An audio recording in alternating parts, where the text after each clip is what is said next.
Hello everyone, हम पढ़ेंगे आज क्लास 8 चैप्टर 1 जो कि है क्रॉप प्रोडक्शन एंड मैनेजमेंट।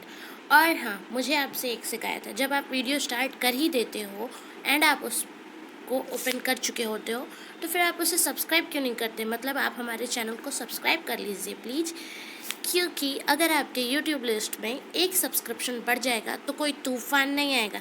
ठीक है, तो अभी वीडियो देखने से पहले आप सब्सक्राइब करो चैनल को और बेल आइकन पे क्लिक करना मत भूलना, ताकि सारे वीडियोस आपको नोटिफिकेशन में आते रहें।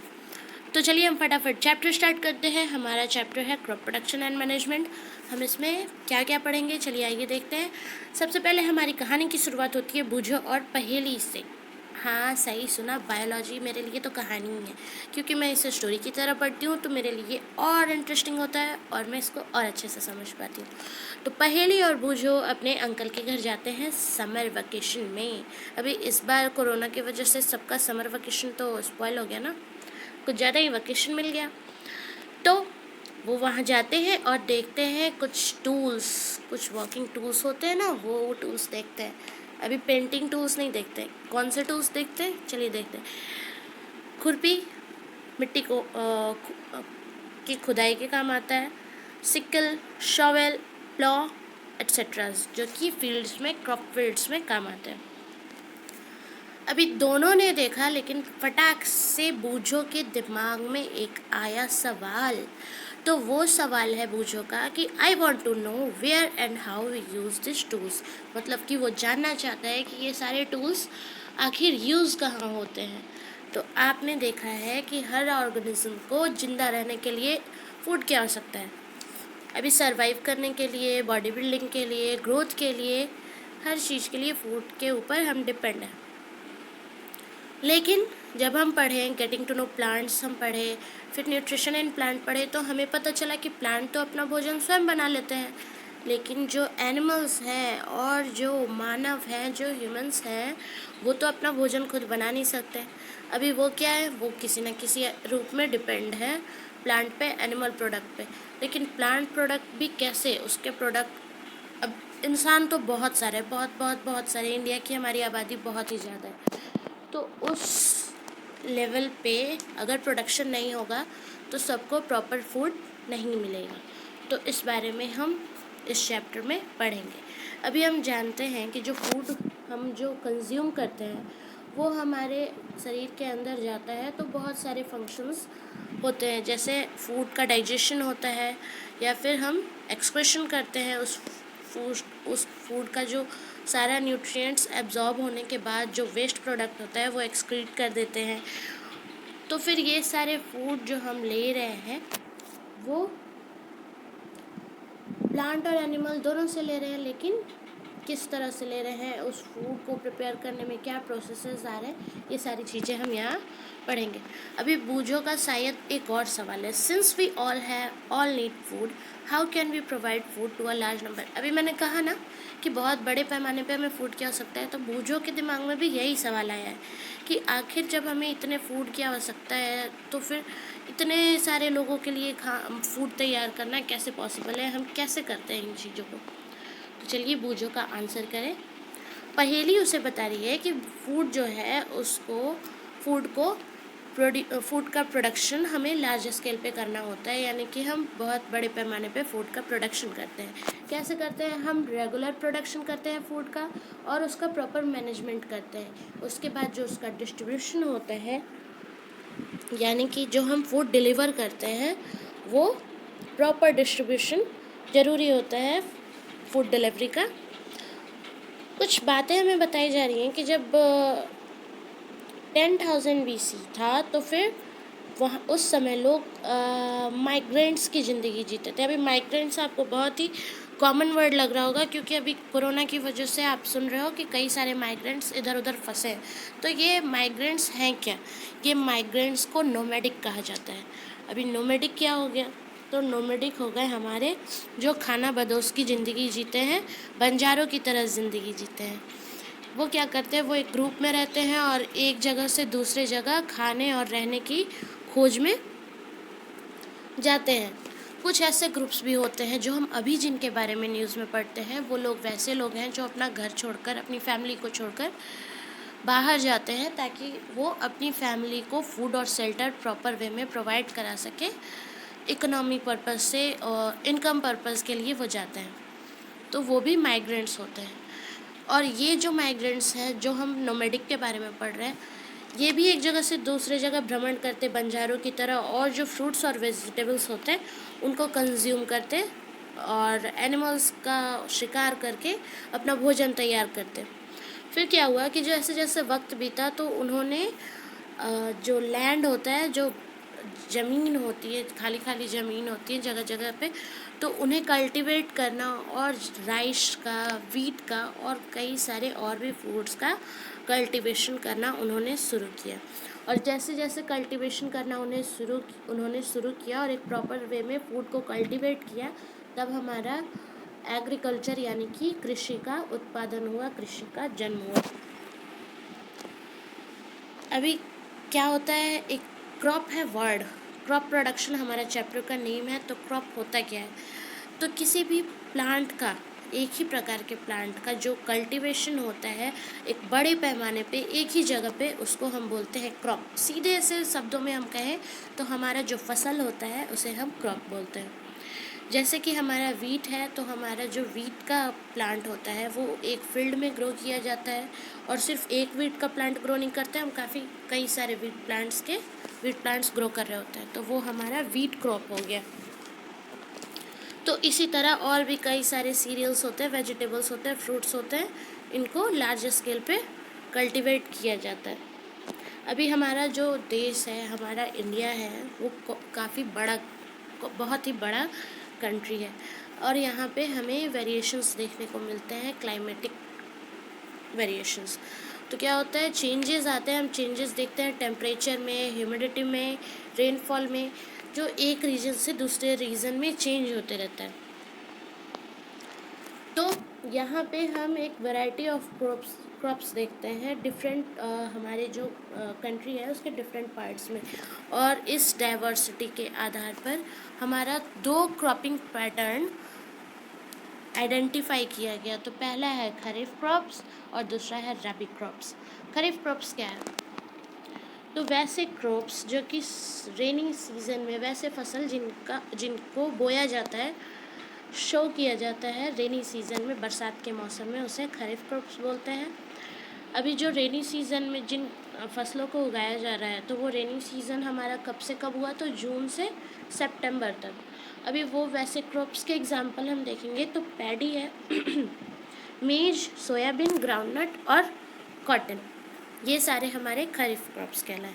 रबी क्रॉप्स क्या होता है, वैसे क्रॉप्स जो कि विंटर सीजन में, जो कि हमारा अक्टूबर से मार्च तक का होता है, उसमें उपजाया जाता है। अभी इसके एग्जांपल्स हो गए हमारे वीट, ग्राम, पी यानी मटर, मस्टर्ड सरसों, और लिनसीड। लिनसीड होता है फ्लैक्स, जिसको कि हम हिंदी में तीसी बोलते हैं। तो तीसी का तेल भी निकलता है, और फिर फ्लैक्स के जो तेल निकलने के बाद जो बचता है वो होता है फ्लैक्स केक। वो एनिमल्स को फॉडर के रूप में भी दिया जाता है। तो ये हमारे कुछ क्रॉप्स हो गए। उसके बाद कुछ ऐसे भी हैं पल्सेस और वेजिटेबल्स जो कि समर में उपजाए जाते हैं। तो उसके बाद हम पढ़ेंगे 1.2 जो कि है basic practice of crop production, यानी कि हम क्रॉप प्रोडक्शन में क्या क्या करते हैं और क्या क्या हम ध्यान देना ज़रूरी होता है। अभी ये बूझो, तो जब हम ये चैप्टर पढ़ रहे हैं तो बूझो और पहेली इसको बहुत ही ध्यान से सुन रहे हैं, और भी कुछ लोग हैं जो इस चैप्टर को बहुत ही ध्यान से सुन रहे हैं, जैसे कि आप सब हमारे व्यूअर्स। और बूझो का सवाल है यहाँ पे, आइए देखते हैं कि why paddy can not be grown in winter season, यानी कि पैडी जो है, पैडी क्या होता है, पैडी होता है राइस, जिसको कि हम धान बोलते हैं। तो धान का जो है वो हम उसको उपजाते हैं विंटर सीजन में, क्यों नहीं उपजाते, हम रेनी सीजन उसके लिए क्यों चूज़ किए। तो हमारा जो पैडी है उसके लिए उसके कल्टीवेशन के लिए बहुत ही सारा वाटर का रिक्वायरमेंट होता है, और एक प्रचुर मात्रा में वाटर का रिक्वायरमेंट पूरा करने के लिए हमारे पास रेनी सीजन एक परफेक्ट टाइम होता है जब हम इसका कल्टीवेशन कर सकें। अभी जब कल्टीवेशन होता है किसी भी फसल का तो उसमें डिफरेंट प्रोसेसेस होते हैं। उन प्रोसेसेस को हम ध्यान से, हमारे जो फार्मर्स होते हैं वो समय दर समय दोहराते हैं। अभी आप कुछ एक्टिविटीज़ यहाँ पे देखोगे, जैसे गार्डनर्स कुछ ऐसे एक्टिविटी करते हैं, या फिर हम घर में भी जो ऑर्नामेंटल्स प्लांट रखते हैं तो हम प्लांट्स का जो देख रेख करते हैं, जिस तरह से उन्हें वाटर देना होता है या फिर हम किसी तरह का उसमें फर्टिलाइज़र वगैरह यूज़ करते हैं, तो एक प्रॉपर मैनर हमें देखने को मिलता है।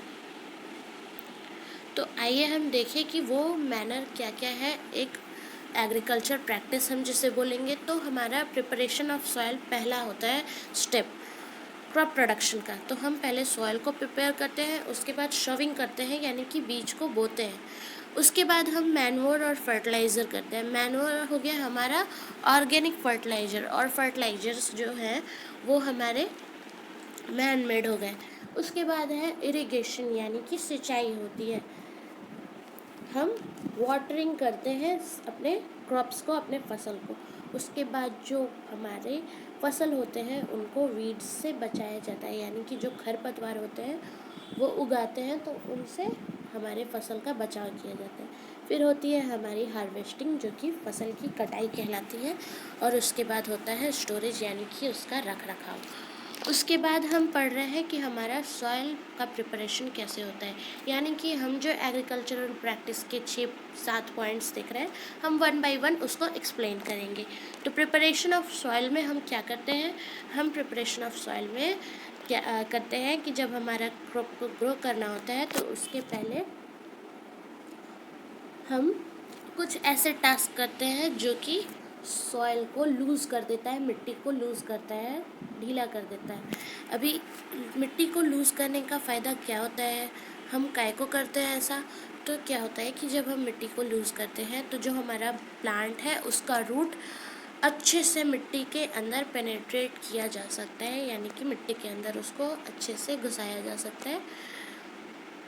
उसके बाद इसको करने से क्या होता है, यानी कि हम जो रूट को पेनेट्रेट करते हैं डीप इनटू द सॉइल, ये करने से क्या होता है, तो इसको करने से होता है कि सॉइल जो है वो लूज़ होता है तो रूट को अलाउ करता है ब्रीथ करने के लिए, यानी कि वहाँ पे एयर प्रॉपर वे में रूट को मिलता है। अभी ये ऐसा क्यों होता है, मतलब हर स्टेप्स में आप एक क्वेश्चन देख रहे हो कि सबसे पहले जब हम मिट्टी को लूज़ करते हैं प्लांट को वहाँ पे रूट लगाने के लिए प्लांट का, तो वो लूज़ क्यों करते हैं, क्योंकि डीप पेनेट्रेट कर सके। अभी डीप पेनेट्रेशन से क्या होगा, तो जो हमारा रूट है वो ईज़िली ब्रीथ कर पाएगा। अभी ईज़िली ब्रीथ रूट सॉइल के लूज़ करने पे क्यों करता है, तो क्या होता है कि सॉइल को जब हम लूज़ करते हैं तो वहाँ पे कुछ सॉइल ऑर्गेनिज्म होते हैं जो कि काफ़ी फ्रेंडली होते हैं हमारे फार्मर्स से, यानी कि सॉइल से फ्रेंडली होते हैं।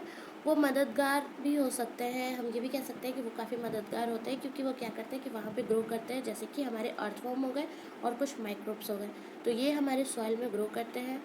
फिर ये क्या करते हैं, ये सॉइल को लूज़ करते हैं और वहाँ पे ह्यूमस ऐड करते हैं। ह्यूमस होता है हमारा मोल्ड, ह्यूमस को मोल्ड भी कहते हैं, वो सॉइल में ऐड करता है। और इससे क्या होता है, हमारे जो प्लांट के रूट होते हैं उसको प्रॉपर वे में एक हेल्प मिलती है ग्रो करने के लिए।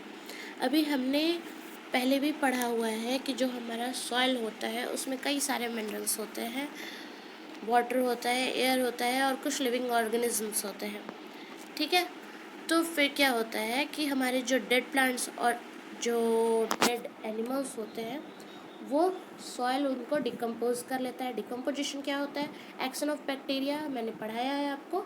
डिकम्पोजिशन हमने कहाँ पढ़ा है, हमने पढ़ा है जब हम पढ़ रहे थे हमारा सिंथेटिक फाइबर एंड प्लास्टिक्स, तो उस चैप्टर में हमने पढ़ा था डिकम्पोजिशन कि कौन से हमारे मटेरियल्स जो है वो डिकम्पोज होते हैं, कौन से नहीं होते हैं, कौन से कितने वक्त में होते हैं। तो ये वर्ड है डिकम्पोजिशन। आपको लिंक करना काफ़ी अच्छा होता है, मतलब मे बी आपको लग रहा हो कि हम पिछले चैप्टर के बारे में क्यों पढ़ते हैं या हम पिछले क्लास को क्यों याद करते हैं। तो ऐसे क्या होता है कि आप एक दूसरे चैप्टर को या फिर एक दूसरे क्लास की स्टडी को आप आपस में लिंक कर पाते हो, और जब आप एक बार उसका चेन क्रिएट करते हो ना लिंक करने के बाद, तो उसको याद करना काफ़ी आसान हो जाता है, क्योंकि जब वो वर्ड या फिर वो टॉपिक बार बार रिपीट मोड में आता है तो वो आप इजीली मेमोराइज कर पाते हो।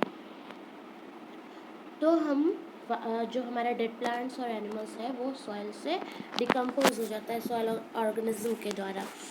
इस तरह से क्या होता है कि जो डिफरेंट न्यूट्रिएंट्स होते हैं उस डेड ऑर्गेनिज्म में, वो वापस से सॉइल में आ जाते हैं, और सॉइल में आने के बाद वो रूट की मदद से प्लांट के द्वारा एब्जॉर्ब कर लिए जाते हैं।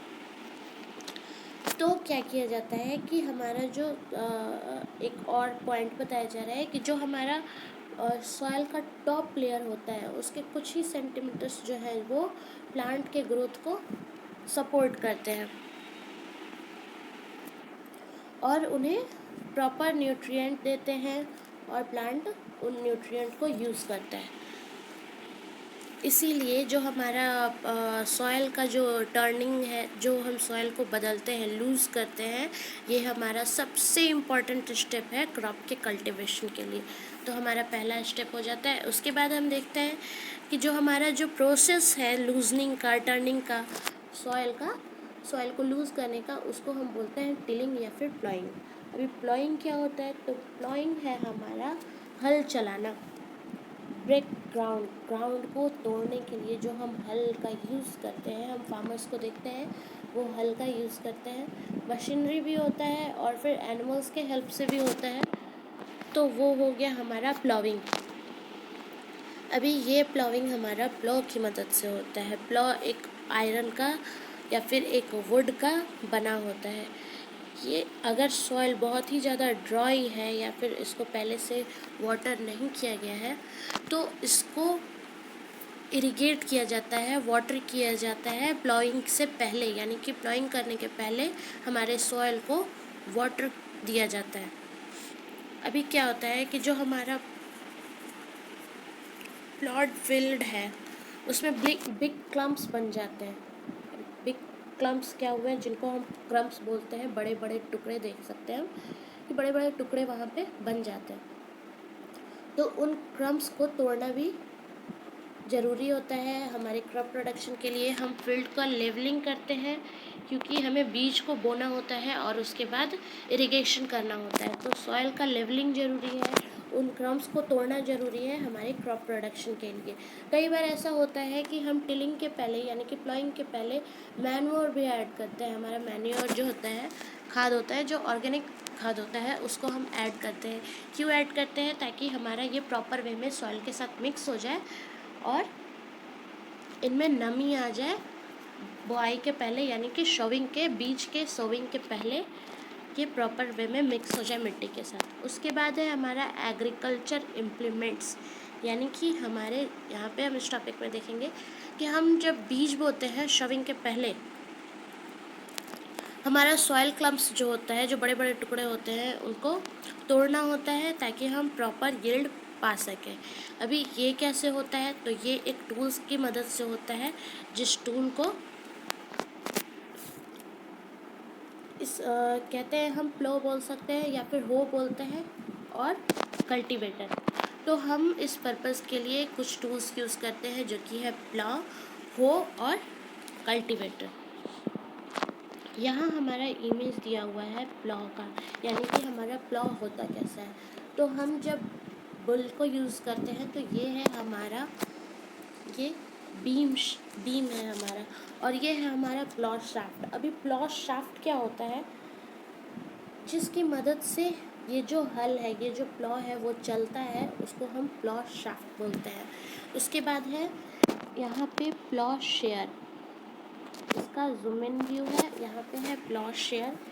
प्लॉ शेयर होता है एक रेज़र ब्लेड की तरह बना होता है, जिसको कि हम धारनुमा टाइप होता है, उसको हम देख सकते हैं। वो एक रेज़र ब्लेड के फॉर्म में होता है जिसको कि हम प्लॉ शेयर बोलते हैं। तो ये है हमारा प्लॉ का इमेज, उसके बाद हम देखेंगे कि जो प्लॉ है वो काफ़ी पुराने समय से यूज़ आ रहा है सॉइल की टिलिंग के लिए, प्लॉइंग के लिए, या फिर फर्टिलाइज़र हमारे फसल में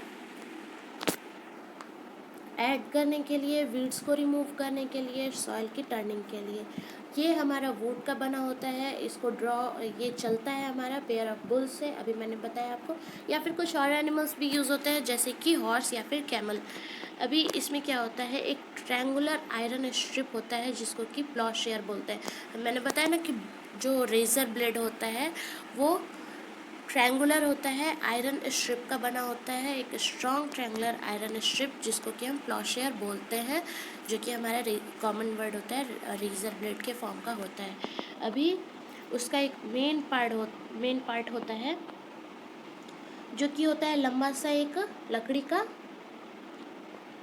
टुकड़ा होता है, एक लॉन्ग वुड का लॉग होता है जिसको कि प्लॉ शाफ्ट बोलते हैं, जिसके मदद से हमारा प्लॉ चलता है। ये एक हैंडल की तरह काम करता है, ठीक है।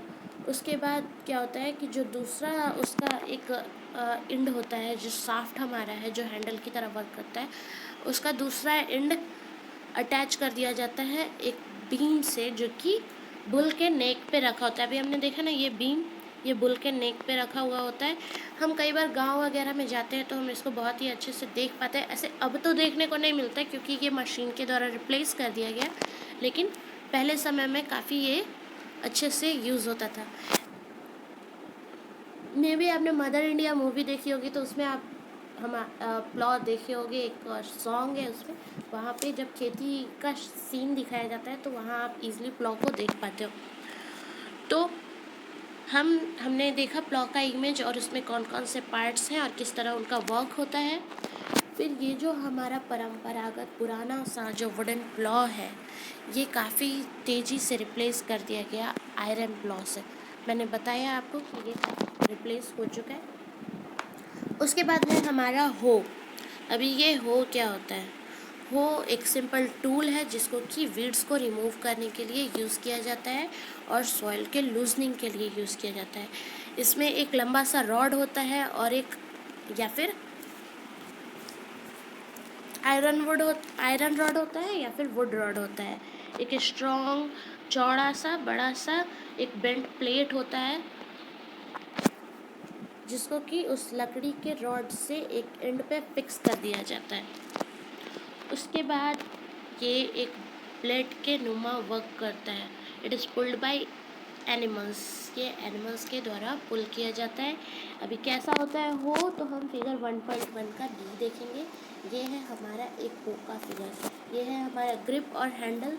ये बेंट प्लेट है जो सॉइल को लूज़ करता है, और ये है बिम जो कि एनिमल के सपोर्ट में लगा होता है, और ये हमारा हो गया रॉड जो कि आयरन का या फिर वुड का बना होता है।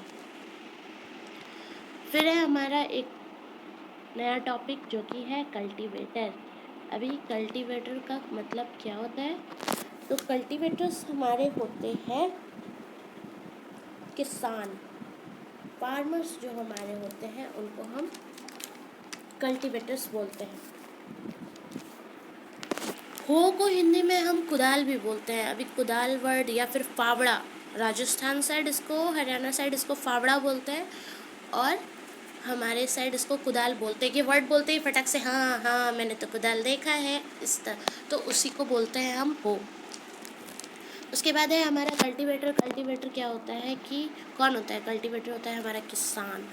और कल्टीवेटर हम किसको बोलते हैं, जो प्लाविंग जो है वो एक ट्रैक्टर की मदद से भी होता है जिसको हम कल्टीवेटर बोलते हैं, जिसको कल्टीवेटर उनको बोलते हैं जो इस ट्रैक्टर को ड्राइव कर रहे होते हैं। इस कल्टीवेटर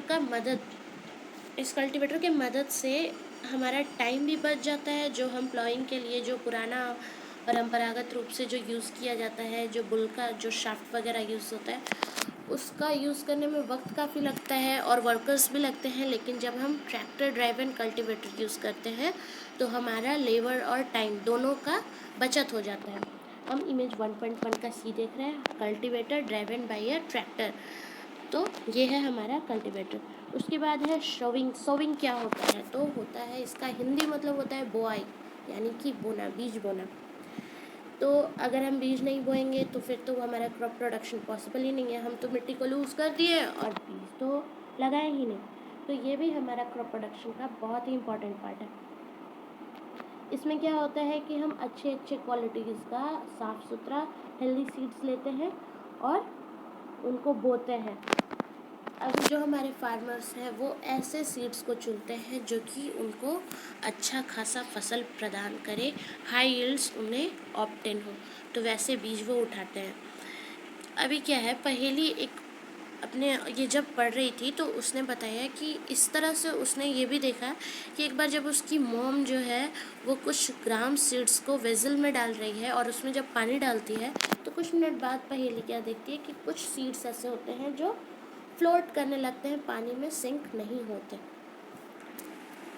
तो पहेली सोच रही है कि आखिर ऐसा क्यों होता है कि कुछ सीड्स वाटर पे फ्लोट करने लगते हैं, मतलब क्यों करते हैं, क्या प्रॉब्लम है उन सीड्स के साथ। तो आइए हम उनका आंसर करते हैं पहेली के जवाब का। तो जब हम खुद इस तरह का करते हैं, जब हम चना स्प्राउट्स तैयार करने के लिए या फिर चने को फूलने के लिए जब हम डालते हैं अंकुर होने के लिए या फिर मूंग को, तो कुछ पानी के ऊपर ठहर जाते हैं, फ्लोट करते हैं, सिंक नहीं होते।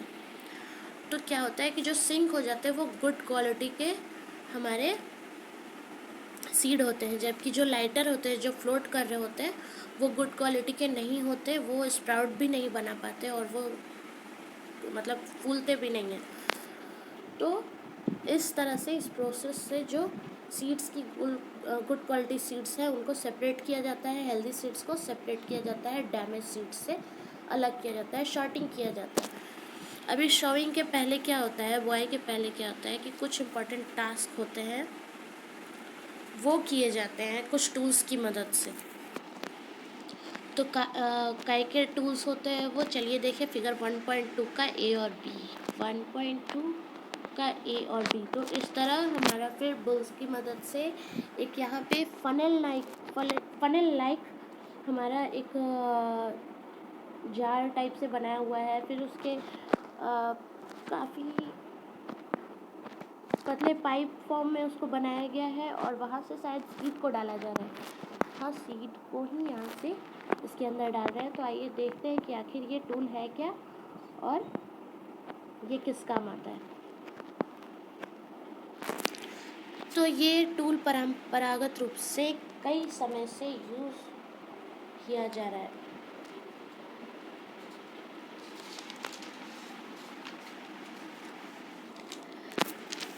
इसमें क्या होता है, एक फनल लाइक शेप होता है, मैंने अभी इमेज में भी दिखाया। फनल क्या है, फनल हमारा एक कीप होता है जिसको ट्यूब लाइक स्ट्रक्चर भी हम कह सकते हैं। इसमें सीड को भर दिया जाता है और फिर ये जो फनल है वो 2 से 3 पाइप के मदद से एक शार्प एंड क्रिएट करता है मिट्टी के पास, यानी कि इसका 2-3 शार्प एंड होता है जिसकी मदद से उस फनल में डला हुआ सीड जो है वो मिट्टी में जाता है। अभी ये जो एंड है, जो 2-3 शार्प एंड हम देख रहे हैं पाइप की मदद से जो बना है, वो मिट्टी को खोदता है, खुदाई करता है और फिर उसमें सीड गिर जाता है। हे सॉरी एवरीवन, आज के वीडियो में सिर्फ इतना ही और आगे के टॉपिक्स हम नेक्स्ट वीडियो में एक्सप्लेन करेंगे और फटाफट हम उसको एक्सप्लेन करने के बाद उसका क्वेश्चन आंसर करेंगे। लेकिन प्लीज़ अगर आप ये वीडियो देख रहे हो तो इसको सब्सक्राइब करना ना भूलें और प्लीज़ इसको ज़्यादा से ज़्यादा शेयर करें।